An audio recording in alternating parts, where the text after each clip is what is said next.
संतोषी माता की जय हो। एक बुढ़िया थी, उसके 7 पुत्र थे। 6 कमाने वाले थे और एक निकम्मा था। वह कोई भी काम काज नहीं करता था। बुढ़िया माँ जब 6 पुत्रों की रसोई बनाती तो उन्हें बड़े प्यार से भोजन कराती। उसके पीछे जो भी उनकी जूठन बचती उसको इकट्ठा करके 7वें बेटे को दे देती। परंतु वह तो भोला भाला था, मन में कोई भी विचार नहीं करता। एक दिन वह अपनी बहू से बोला कि देखो, मेरी माता का मुझ पर कितना प्रेम है, मुझे कितने प्यार से खाना खिलाती है। तो उसकी बहू बोली, हाँ हाँ क्यों नहीं, सबका जूठा बचा हुआ जो तुम्हें खिलाती है। तो वह बोला कि ऐसा कभी नहीं हो सकता, मेरी माँ ऐसा नहीं करती। तो उसकी पत्नी बोली कि तुम्हारी माँ तो ऐसे ही करती है। तो वह बोला कि जब तक मैं अपनी आंखों से ना देख लूँ मैं मान नहीं सकता। तो बहू ने हंसकर कहा कि जब आंखों से देख लोगे तब तो मानोगे। कुछ समय बाद एक बड़ा त्योहार आया। घर में 7 प्रकार के भोजन और चूरमा के लड्डू बने। वह यह देखने के लिए सिर दर्द का बहाना बनाकर रसोई में पतला कपड़ा ओढ़कर सो गया और कपड़े में से सब कुछ देख रहा था। एक एक करके उसके 6 भाई भोजन करने के लिए आए तो उसने देखा कि माँ ने उनके लिए सुंदर सुंदर आसन बिछाए हैं, 7 प्रकार की रसोई परोसी है और बड़े ही आग्रह से उन्हें भोजन करवा रही है। वह चुपचाप देखता रहा। जब सारे भाई भोजन करके चले गए तब उसकी माँ ने उन जूठी थालियों में से सारी जूठन को इकट्ठा किया और एक बड़ा सारा लड्डू बनाया। जूठन साफ करके बुढ़िया ने अपने बेटे को पुकारा और कहा कि बेटा खड़ा हो जा, भोजन कर ले। देख, तेरे सारे भाई भोजन कर गए हैं, अब तू ही बाकी बचा है। उठना, भोजन कब करेगा, तुझे भूख लगी होगी। तो माँ की बात सुनकर वह कहने लगा कि माँ, मुझे भूख नहीं है, मुझे भोजन नहीं करना, मैं परदेश जा रहा हूँ। तो माँ ने कहा कि कल जाता आज ही चला जा। तो वह बोला कि हाँ हाँ आज ही जा रहा हूँ। यह कहकर वो घर से निकल गया। चलते चलते उसे अपनी बहू की याद आई। वह गौशाला में कंडे थाप रही थी। वह वहाँ जाकर बोला कि हम जावें परदेश को, आवेंगे कुछ काल, तुम रहियो संतोष से धर्म अपनो पाल। तो यह सुनकर उसकी पत्नी बोली कि जाओ पिया आनंद से, हमारी सोच हटाए, राम भरोसे हम रहे, ईश्वर तुम्हें सहाय। 2 निशानी आप री, देख धरूं मैं धीर, सुधी मती हमारी बिसारियो, मन रखियो गंभीर। तो उसका पति बोला कि मेरे पास तो कुछ भी नहीं है, यह एक अंगूठी है, ये ले लो और अपनी कुछ निशानी मुझे दे दो। तो उसकी पत्नी बोली कि मेरे पास क्या है, मेरे पास तो यह गोबर से भरा हुआ हाथ है। यह कहकर उसने अपने पति की पीठ पर गोबर की थाप मार दी और उसका पति वहाँ से चल दिया। चलते चलते दूर देश पहुँचा। वहाँ एक साहूकार की दुकान थी। वहाँ जाकर वह कहने लगा कि भाई मुझे नौकरी पर रख लो। तो साहूकार को तो ज़रूरत थी नौकर की, वो बोला कि रह जा। तो उस लड़के ने पूछा कि तनख्वाह क्या दोगे। तो साहूकार ने कहा कि काम देखकर दाम मिलेंगे। तो साहूकार की दुकान पर उसे नौकरी मिल गई। वह सुबह 7 बजे से शाम को 10 बजे तक नौकरी पर जाने लगा। कुछ ही दिनों में दुकान का सारा लेन देन, हिसाब किताब, ग्राहकों को माल बेचना, सारा काम करने लगा। साहूकार के 7-8 नौकर थे, वे सारे चक्कर खाने लगे। सेठ ने भी उसके काम को देखा और सोचा कि यह तो काफ़ी होशियार है, अकेला ही सारे काम को संभाल लेता है। तो उसने 3 महीने में उसे आधे मुनाफे का हिस्सेदार बना लिया और वह कुछ ही वर्ष में नामी सेठ बन गया। सेठ जी उसके काम से बहुत ही खुश रहते थे। वे उसे अपने बेटे की तरह मानते थे। एक बार उस पर सारा कारोबार छोड़कर खुद तीर्थ यात्रा पर चले गए। लेकिन जिस दिन से वह अपना घर छोड़कर आया था तो उसकी पत्नी को सास ससुर बहुत ही दुख देने लगे थे। सारी गृहस्थी का काम उसी से करवाते थे और जंगल में उसे लकड़ी लाने के लिए भेजते थे। इसी बीच घर में आटे से जो भूसी निकलती थी उसकी रोटी बनाकर रख दी जाती थी और एक फूटे हुए नारियल की नरेली में पानी रख दिया जाता था।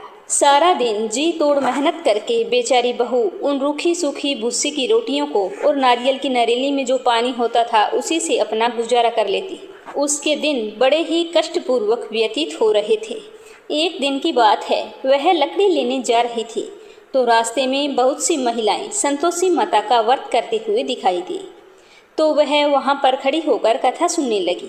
कथा समाप्त होने पर उन महिलाओं से उसने पूछा कि बहनों, तुम किस देवता का व्रत कर रही हो और इस व्रत को करने से क्या फल मिलता है? यदि तुम इस व्रत का विधान मुझे समझा कर कहो तो मैं तुम्हारा बड़ा एहसान मानूंगी। तब उन महिलाओं में से एक महिला बोली कि सुनो बहन, यह संतोषी माता का व्रत है। इस व्रत के करने से निर्धनता दरिद्रता का नाश होता है और मन में जो भी कामना हो सब संतोषी माता की कृपा से पूरी होती है। तब उसने उनसे उस व्रत की सारी विधि पूछी तो वो बताने लगी कि 1.25 आने का गुड़ चना ले लेना, अगर इच्छा हो तो 5.25 आने का ले लेना या फिर 1.25 रुपये का अपनी सहूलियत के अनुसार लाना। बिना परेशानी और श्रद्धा व प्रेम से जितना भी बन सके सवाया लेना। प्रत्येक शुक्रवार को निराहार रहकर कथा सुनना। व्रत के बीच में कर्म नहीं रुकना चाहिए। लगातार नियम का पालन करना। सुनने वाला अगर कोई ना मिले तो घी का दीपक जलाकर उसके सामने जल से भरा हुआ पात्र रखकर कथा कहना। जब तक कार्य सिद्ध ना हो नियम पूर्वक व्रत का पालन करना और जब आपका कार्य सिद्ध हो जाए तो व्रत का उद्यापन कर देना। 3 महीने में संतोषी माता मनोकामना पूरी कर देती है। यदि किसी के ग्रह खोटे हों तो भी माता वर्ष भर में कार्य सिद्ध करती है। फल सिद्ध होने पर ही उद्यापन करना चाहिए, बीच में नहीं। उद्यापन में 2.5 सेर आटे का खाजा और इसी परिणाम से खीर तथा चने का साग करना। 8 लड़कों को भोजन कराना। जहाँ तक हो सके देवर जेठ भाई बंधु के लड़के होने चाहिए। अगर ना मिले तो रिश्तेदारों के या फिर आस पड़ोस के बुला लेना। उन्हें भोजन करवाना और यथाशक्ति दान दक्षिणा देकर माता का नियम पूरा करना। पर ध्यान रखना कि उस दिन घर में कोई भी खटाई ना खाए। तो सारा विधान सुनकर बुढ़िया के लड़के की बहू वहाँ से चल पड़ी और मन ही मन सोच रही थी कि मैं संतोषी माता का व्रत अवश्य करूँगी। मुझे विश्वास है कि संतोषी माता मेरी सारी मनोकामनाएं पूर्ण करेंगी। तो उस दिन वह लकड़ी लाकर लकड़ियों को रास्ते में ही बेच दिया और उन पैसों से गुड़ और चना लेकर माता के व्रत की तैयारी करने लगी। गुड़ और चना लेकर जैसे ही वो जा रही थी तो रास्ते में उसे एक मंदिर दिखाई दिया। तो मंदिर को देखकर वह पूछने लगी कि यह मंदिर किसका है। तो सारे लोग कहने लगे कि ये तो संतोषी माता का मंदिर है। तो यह सुनते ही वह भागकर माता के मंदिर में गई और माँ के चरणों में जाकर लौटने लगी। दीन होकर विनती करने लगी कि माँ, मैं निपट अज्ञानी हूँ, व्रत के कुछ भी नियम नहीं जानती, मैं दुखी हूँ। हे माता जगत जननी, मेरा दुख दूर कर, मैं तेरी शरण में आई हूँ। तो उसके इस तरह दीन वचन सुनकर माता को उस पर दया आ गई। एक शुक्रवार बीता था कि दूसरे ही शुक्रवार को उसके पति का पत्र आ गया और तीसरे शुक्रवार को उसका भेजा हुआ रुपया आ पहुंचा। यह देखकर जेठ जेठानी मुंह सिकोड़ने लगे। लड़के ताने देने लगे कि काकी के पास अब तो पत्र आने लगे हैं, रुपया आने लगा है, अब तो काकी की खातिर बढ़ेगी, अब तो काकी बुलाने से भी नहीं बोलेगी। तो यह सब सुनकर वो बेचारी बड़ी ही सरलता से कहती कि भैया कागज आवे रुपया आवे तो हम सबके लिए अच्छा है। ऐसा कहकर आंखों में आंसू भरकर वह संतोषी माता के मंदिर में जाकर मातेश्वरी के चरणों में गिरकर रोने लगी और कहने लगी कि हे माँ, मैंने तुमसे पैसा कब मांगा था? मुझे पैसे से क्या काम, मुझे तो अपने सुहाग से काम है। मैं तो अपने स्वामी के दर्शन मांगती हूँ। तो संतोषी माता ने प्रसन्न होकर कहा कि जा बेटी, तेरा स्वामी जरूर घर आएगा। यह सुनकर वह खुशी से बावली होकर घर जाकर काम करने लगी और उधर संतोषी माता विचार करने लगी कि इस भोली पुत्री को मैंने कह तो दिया कि तेरा पति घर आएगा, लेकिन आएगा कैसे? वह तो इसे स्वप्न में भी याद नहीं करता। उसे याद दिलाने के लिए तो मुझे जाना पड़ेगा। इस तरह माताजी उस बुढ़िया के बेटे के पास जाकर स्वप्न में कहने लगी कि साहूकार के बेटे सो रहा है या जाग रहा है। तो वह कहने लगा कि माता, सोया भी नहीं हूँ और जागता भी नहीं हूँ, कहो क्या आज्ञा है। तो माँ कहने लगी कि बेटा, तेरे घर बार कुछ नहीं है क्या? तो वह बोला कि मेरे पास सब कुछ है, माँ बाप है, बहू है, क्या कमी है? तो माँ बोली कि भोले पुत्र, तेरी बहू घोर कष्ट उठा रही है। जिस दिन से तू आया है तेरे माँ बाप भाई भौजाई उसे बहुत ही दुख दे रहे हैं। वह तेरे लिए तरस गई है, अब तू जा उसकी सुध ले। तो वह बोला कि हाँ माताजी, यह तो मुझे मालूम है, परंतु जाऊं तो जाऊं कैसे? परदेश की बात है, लेन देन का कोई भी हिसाब नहीं है, कोई जाने का रास्ता नजर नहीं आता, कैसे चला जाऊं? तो संतोषी माता कहने लगी कि बेटा मेरी बात मान, सवेरे नहा धोकर संतोषी माता का नाम ले, घी का दीपक जला दंडवत कर दुकान पर जा बैठना। देखते ही देखते सारा लेन देन चुक जाएगा, जमा माल बिक जाएगा, सांझ होते होते धन का भारी ढेर लग जाएगा। इस तरह से कहकर संतोषी माता अंतर्ध्यान हो गई। सुबह होते ही वह माता के कहे अनुसार स्नान करके संतोषी माता के नाम घी का दीपक जलाकर दुकान पर जा बैठा। थोड़ी ही देर में रुपया लाने वाले रुपया लाने लगे, हिसाब लेने वाले हिसाब लेने लगे, देने वाला देने लगे। कोठे में भरे सामान के खरीदार नगद दामों में देकर सौदा करने लगे। शाम होने तक सारा सामान बिक गया और धन का भारी ढेर लग गया। इस तरह का चमत्कार देखकर वह बहुत ही खुश हुआ और माता का धन्यवाद करने लगा। उसके बाद में वह घर ले जाने के वास्ते गहना कपड़ा सामान खरीदने लगा और वहाँ से काम को निपटाकर तुरंत घर की ओर रवाना हो गया। उधर उसकी पत्नी जंगल में लकड़ी लेने के लिए जाती है। लौटते वक्त वह माताजी के मंदिर में विश्राम करती है।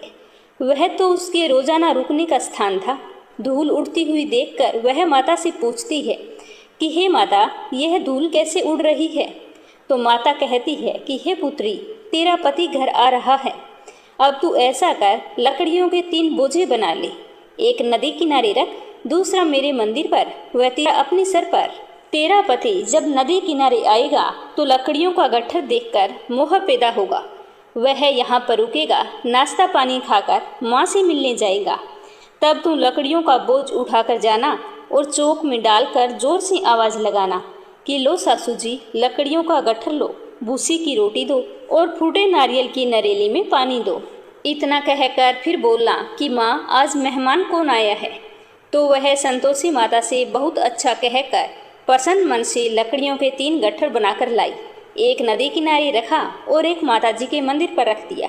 इतने में वहाँ पर एक मुसाफिर आ पहुँचा। सूखी लकड़ी देखकर उसकी इच्छा हुई कि यहीं पर विश्राम करूं और भोजन बनाकर खा पीकर गांव को जाऊं। इसी तरह सोचकर वह वहां पर रुक गया, भोजन बनाया, विश्राम करके शाम को गांव को गया।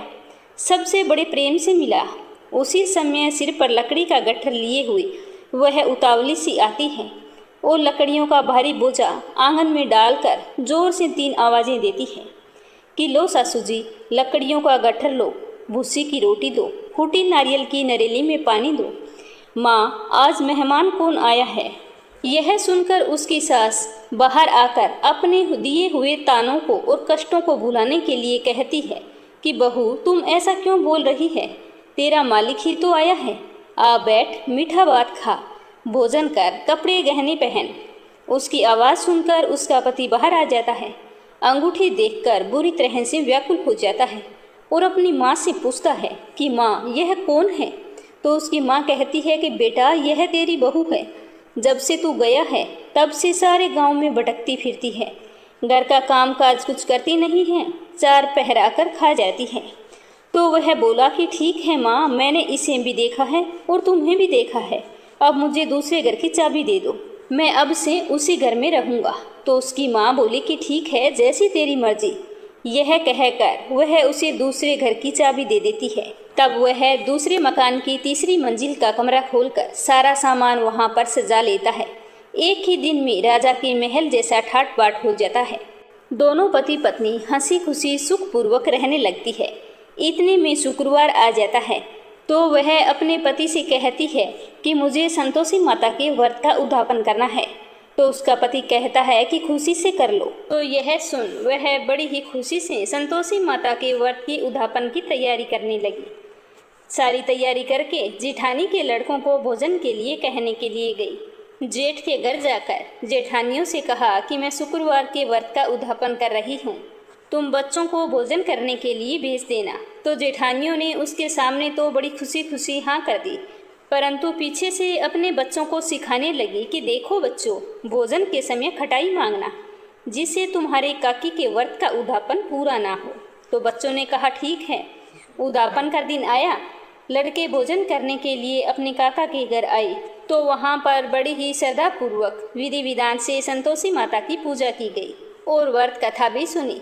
व्रत कथा समाप्त होने पर बहू ने संतोषी माता से कहा कि हे माँ, मेरी मनोकामना पूर्ण हो गई है। आज मैं आपके इस व्रत का उद्यापन कर रही हूँ। कोई गलती हो गई हो तो क्षमा करना। पूजा पाठ समाप्त होने पर बच्चों को भोजन परोसा गया। जैसे ही खीर परोसी तो पेट भर खीर खाई और बाद में कहने लगे कि हमें तो काकी खटाई दो, खीर खाना हमको नहीं भाता। आपने डाल दी इसीलिए हमने खा ली, परंतु हमें तो अरुचि हो रही है, मेरा तो मन घबरा रहा है। तो वह कहने लगी कि बेटा, खटाई तो किसी को नहीं दी जाएगी, यह तो संतोषी माता का प्रसाद है। तो वो सारे लड़के उठकर खड़े हो गए और बोले कि पैसा लाओ, अगर खटाई नहीं दे सकती तो काकी कुछ पैसे ला कर दो। तो बोली बहू थी, जानती कुछ थी नहीं, तो उसने अज्ञानतावश उन्हें पैसे दे दिए। तो पैसे लेकर वो लड़के सीधे दुकान पर गए और वहाँ से जाकर इमली ले आए और उसी समय खाने लगे। यह देखकर माता बहुत ही क्रोधित हुई और उसने बहू पर कोप किया। माता के कोपवश राजा के दूत उसी समय आकर उसके पति को पकड़ कर ले गए। जेठ जेठानी तरह तरह के कठोर वचन कहने लगे कि लूट लाट कर धन लाया था, अब सब मालूम पड़ जाएगा, जब जेल की मार खाएगा। तो यह सुनकर बहू से ये वचन सहन नहीं हुए और वह रोती हुई माता जी के मंदिर गई और कहने लगी कि हे माता, तूने ये क्या किया, हंसाकर अब मुझे क्यों रुला दिया। तो माता बोली कि बेटी, तूने मेरा उद्धापन करके मेरा व्रत भंग किया है। तो वह कहने लगी कि माँ, मैंने कोई अपराध नहीं किया है, मैंने तो भूल से लड़कों को पैसे दे दिए थे, मुझे क्या पता था कि वो खटाई लाकर खाएंगे। हे माता, मुझे क्षमा करो, मैं फिर से तुम्हारा उद्धापन करूँगी। तो माँ बोली कि ठीक है बेटा, अब की बार भूल मत करना। तो वह बोली कि माँ, अब की बार भूल नहीं होगी, पर तुम मुझे ये बताओ कि मेरे पति आएंगे कैसे। तो संतोषी माता बोली कि जा पुत्री, तेरा पति तुझे रास्ते में आता ही मिलेगा। तो यह सुनकर वह बड़ी ही खुशी से घर की ओर चल पड़ी। रास्ते में उसका पति आता हुआ दिखाई दिया तो उसने पूछा कि आप कहाँ चले गए थे। तो उसका पति कहने लगा कि इतना धन जो कमाया था उसका टैक्स राजा ने मांगा था, वही भरने के लिए गया था, चलो अब घर चलते हैं। तो वह प्रसन्न होकर बोली कि भला हुआ जो आप आ गए। कुछ दिन बाद में फिर से शुक्रवार का दिन आया तो वह अपने पति से बोली कि मुझे माता का उद्धापन फिर से करना है। तो उसके पति ने कहा कि खुशी से करो। बहू फिर से जेठ के लड़कों को भोजन को कहने को गई। जेठानी ने एक दो बातें सुनाई और सब लड़कों को सिखाने लगी कि अब की बार तुम ऐसा करना, भोजन करने से पहले ही खटाई मांग लेना। तो उद्धापन का दिन आया, लड़के भोजन करने लगे तो कहने लगे कि काकी, हमें पहले खटाई चाहिए, उसके बाद में हम खीर खाएंगे, अगर खटाई नहीं खाई तो हमारा तो जी बिगड़ता है। तो वह बोली कि खटाई किसी को नहीं मिलेगी, भोजन करना है तो करो, वरना अपने घर चले जाओ। यह कहकर वह ब्राह्मण के लड़के को लाकर भोजन कराने लगी। भोजन करवाने के बाद में सभी को एक एक फल दिया। इससे संतोषी माता बहुत ही प्रसन्न हुई। माता की कृपा होते ही 9वें महीने उसके चंद्रमा के समान एक सुंदर पुत्र हुआ। पुत्र को पाकर प्रतिदिन वह माता जी के मंदिर को जाने लगी। माँ ने सोचा कि यह तो रोज आती है, आज क्यों न मैं इसके घर पर चलूं। यह विचार करके माता ने भयानक रूप बनाया। गुड़ चने से सना मुख, ऊपर सूंड के समान होठ और उस पर मक्खियाँ भिन भिन कर रही थी। जैसे ही उसके घर जाकर दहलीज पर पैर रखा तो उसकी सास चिल्लाई कि अरे देखो रे, कोई चुड़ैल डाकिन आ रही है, अरे लड़को इसे भगाओ, नहीं तो यह किसी को खा जाएगी। तो लड़के उसे भगाने लगे। सब ने चिल्ला चिल्लाकर खिड़कियां बंद कर ली। बहू रोशनदान में से देख रही थी तो वह माता को देखते ही चिल्लाने लगी कि आज मेरी माता मेरे घर पर आई है और वह अपने बच्चे को दूध पीने से हटाती है और भाग पड़ती है। इतने में उसकी सास का क्रोध फट पड़ता है। वह कहती है कि इतनी भी क्या उतावली हो गई जो बच्चे को ही पटक दिया। इतने में माँ के प्रताप से वहाँ पर लड़के ही लड़के नजर आने लगते हैं। तो सासू की बात सुनकर बहू कहती है कि माँ, मैं जिसका व्रत करती हूँ वो यही संतोषी माता है, मुझे सब कुछ संतोषी माता की कृपा से प्राप्त हुआ है। तो यह सुनकर सभी ने माता के चरण पकड़ लिए और विनती करके कहने लगे कि हे माँ, हम मूर्ख हैं, अज्ञानी हैं, हम तुम्हारे व्रत की विधि नहीं जानते, इसीलिए तुम्हारा व्रत भंग कर दिया, हमसे बहुत ही बड़ा अपराध हो गया है। हे जगत जननी माता, आप हमारा अपराध क्षमा करो। इस प्रकार उन सबके क्षमा मांगने पर माता प्रसन्न हुई और सभी को आशीर्वाद देते हुए वापस चली गई। हे संतोषी माता, जैसा आपने बहू को फल दिया वैसा सबको देना। जो आपकी कथा पढ़े, व्रत करे, उसका मनोरथ पूर्ण करना। बोलो संतोषी माता की जय हो।